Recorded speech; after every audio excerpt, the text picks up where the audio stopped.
mislim da je ovo veliki dan za nas iz prostog razloga što se ovde okupe prijatelji opštine, svi zajedno proslavljamo ovaj dan i na neki način pokušavamo da iz godine u godinu budemo svi zajedno, da budemo bolji, da stvorimo što bolje uslove za život i hvala svim ovim ljudima što su ovde došli. Preko 300 ljudi koji će prisustvovati našem programu danas, koji ćemo obeležiti, koji smo udostojili, podelit ćemo nagrade za ljude koji su doprineli u ovoj godini da budemo uspešni i šta drugo da kažem, puno mi je srce što iz godine u godinu Palilula je sve bolje mesto za život. Takođe čestitam svima Markovdan, svim građanima koji slave slavu i svim Palilulcima, obzirom da ova slava pripada opštini, tako da dođite, danas ceo dan smo ovde da se družimo, da porazgovaramo i ono što želim da poželim je mnogo blagostanja, mira, zdravlja, sve najbolje vam želim. Hvala. Pre svega, najstariji sugrađani, pored najmlađe su naš prioritet i u dva pravca delujemo. Želimo da omogućimo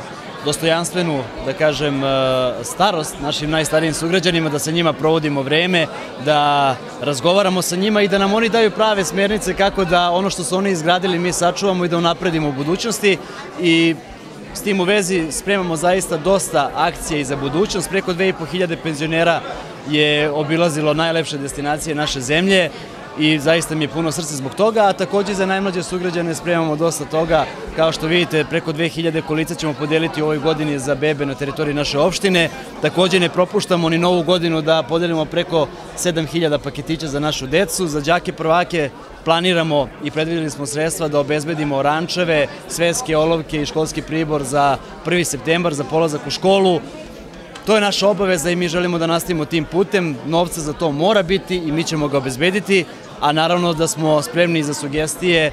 Ukoliko neko ima neku ideju, mi smo uvijek spremni da je podržimo.